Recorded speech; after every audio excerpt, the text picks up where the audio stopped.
Bună și bine ne-am întâlnit sau reîntâlnit la un nou vlog.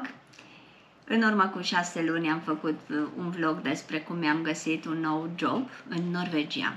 Acum, după 6 luni, vă pot povesti puțin despre perioada de probă pe care am avut-o în aceste 6 luni. În contractul pe care l-am primit a fost stipulat o perioadă de probă de 6 luni.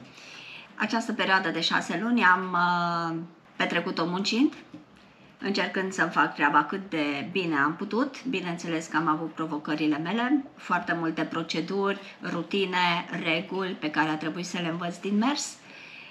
Am avut de relaționat cu colegi noi, colegi diferiți, gândeau diferit, vorbeau diferit, dar a fost o provocare peste care am trecut. În fiecare zi am încercat să învăț ceva nou și să mă pun la punct cu tot ce puteam eu. 6 luni au trecut repede, nu știam exact la ce să mă aștept de la această perioadă de probă, dar am înțeles că este stipulată prin lege și angajatorul are dreptul ăsta de a pune o perioadă de probă. La mine a fost de 6 luni, iar în această perioadă angajatorul poate să cunoască mai bine noul angajat pe care și l-a luat.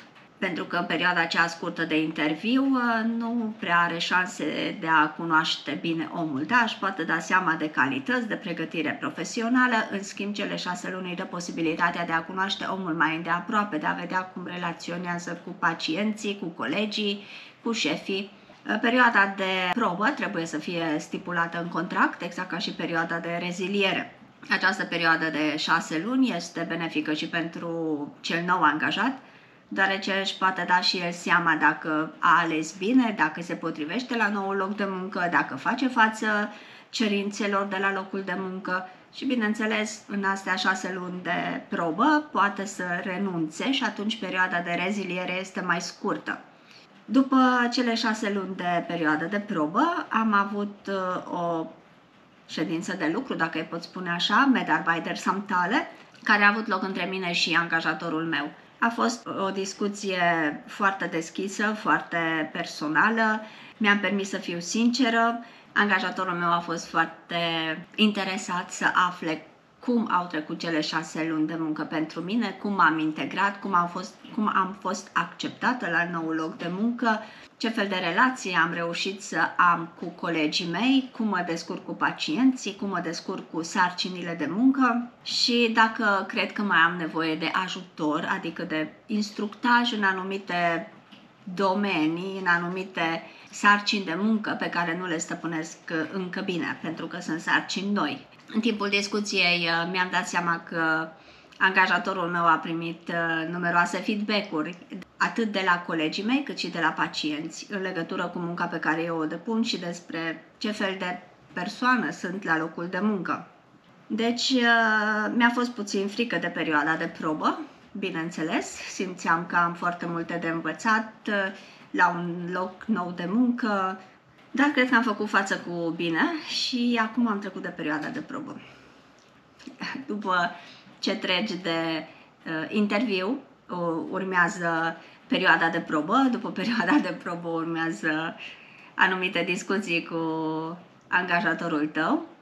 Sunt foarte productive și binevenite, asta e părerea mea. Iar după aceea vor urma iarăși o grămadă de discuții. Am înțeles că în fiecare an avem discuția asta între fiecare angajat personal și conducere, în care fiecare poate să spună părerile, experiențele.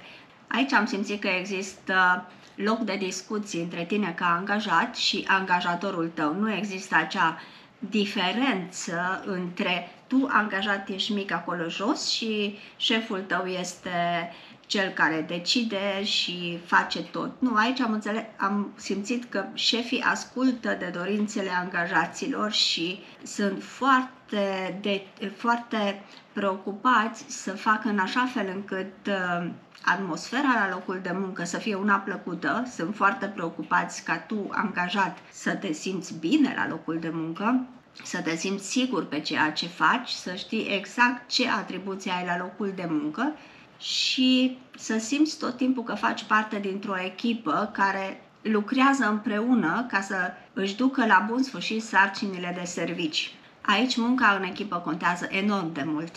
Am avut, de exemplu, ieri de făcut o sarcină de serviciu la care nu m-am priceput.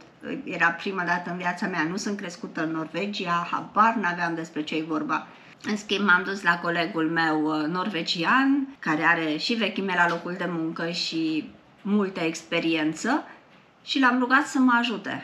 A venit și m-a ajutat fără să spună absolut nimic. Am văzut că i-a făcut plăcere, a stat, mi-a explicat. A fost incredibil, da, munca în echipă chiar de roade. Așa că nu pot decât să vă încurajez să persistați în a trimite CV-uri, să aveți grijă să vă faceți scrisoarea de intenție cât se poate de bine și profilată exact pe jobul pentru care aplicați, să nu vă fie frică să mergeți la interviu, mult succes la interviu și să nu uitați că perioada de probă există și după obținerea unui contract de muncă permanent. Mult succes!